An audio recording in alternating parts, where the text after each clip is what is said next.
magsisimula na sa loob ng 5 segundo.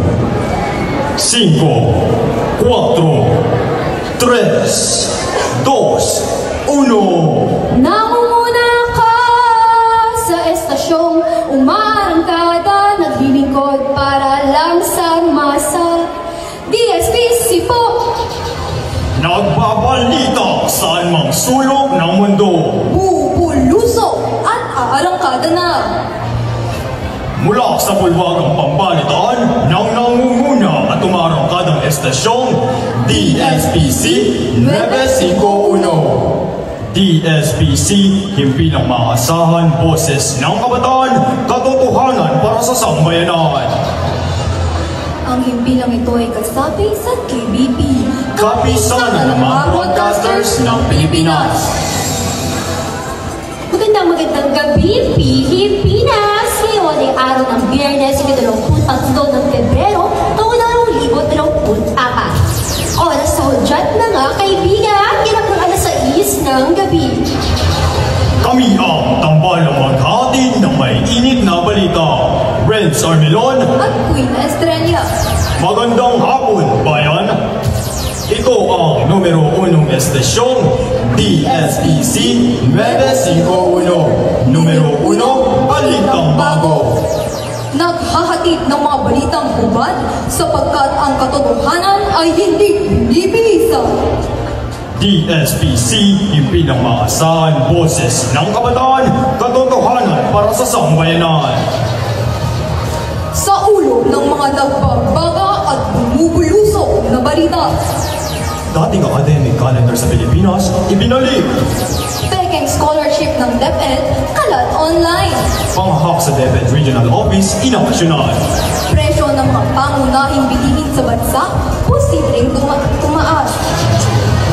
Para sa balitang nasyonal, dating academic calendar sa Pilipinas, ibinalik. Sinimulan na ng DepEd ang pagbabalik sa lumang academic calendar dahilan para maagang matapos ng school year 2023 to 2024. Ani Education Undersecretary Michael Poa, sinusubukan nilang ibalik sa Hunyo ang school opening para mailapit sa tradisyonal na school break. Queen Estrella, numero 1, Balitang Bago. DSPC 951. Numero 1, Balitang Bago. Para sa kaugnay na balita, Peking scholarship ng DepEd, kalat online. Binalaan ng DepEd ang publiko tungkol sa kumakalat na Peking scholarship nila online. Nilinaw ng DepEd na kumakalat na nagbibigay sila ng scholarship ngayong taon ay hindi nanggaling sa kanila at ito'y kasinungalingan lamang. Renz Armelon, numero 1, Balitang Bago. DSPC 951. Numero 1, Balitang Bago. Sa isa pang kaugnay na balita, panghahak sa DepEd Regional Office, inaksyonan. Nagsigawa na ang Department of Education ng aksyon tungkol sa naganap na hacking incident sa Regional Office. Ayon sa DepEd Undersecretary at Spokesperson Michael Poa, kasalukuyan pa nilang inaalam ang nangyaring hacking sa pamamagitan ng diagnostic. Ray Bermio, numero 1, Balitang Bago. DSPC 951. Numero 1, Balitang Bago. Kami ay magbabalik pagkatapos ng ilang palad. Dalaga na anak ko 16 na. Papa, huwag mo hawakan dyan. Sabi ni Mama, bawal dyan. Shhh! Maglalaro lang ulit tayo. Papa, ayaw ko na po. Masakit po. Tandaan, ang pananamantala sa mga taong kailangan ng pagkalinga ay magiging dahilan ng pagtira mo sa SEDA. Ang paalalang ito ay din sa inyo Department of Health. Nagbabalik ang DSPC. Numero 1, Balitang Bago.